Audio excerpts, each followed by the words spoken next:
Hello everyone, welcome to the V-Ray Next chapter. We'll be looking at some of the updated features within V-Ray Next. So one of the main features of this is the Chaos Cosmos. So you want to go up to V-Ray and then click onto Chaos Cosmos.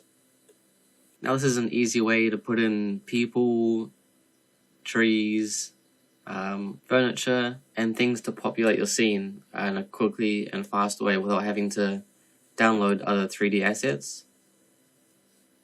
For example, here you can select people, and you have a whole library of people to put into your renders.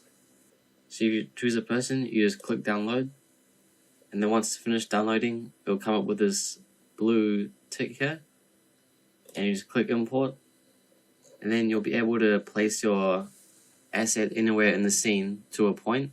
So as you can see, it locks onto our object here. So we'll place a person in here.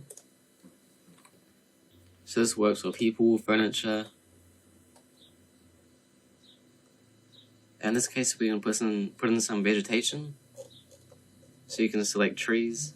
And this also works like a painter. So you can essentially click more than once to place as many objects as you would like.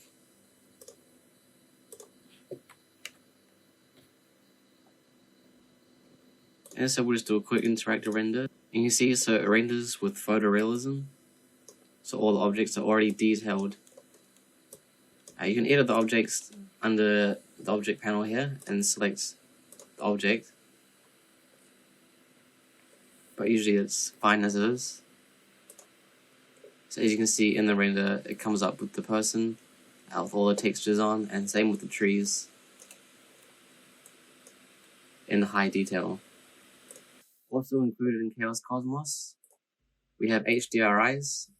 Previous tutorials on how to use the HDRIs, but this comes with a full range of daytime settings, nighttime, some interior. What you do is you click import, and then this downloads it into your computer's file and saves it. So we'll just quickly go over how to do this again. So we just go to our dome light. And then it will be under Chaos Cosmos in your PC's documents. You go to Packages, HDRIs, you can select day or evening, and then find the one that you downloaded. You select this, press open, and now it will be loaded in as an HDRI.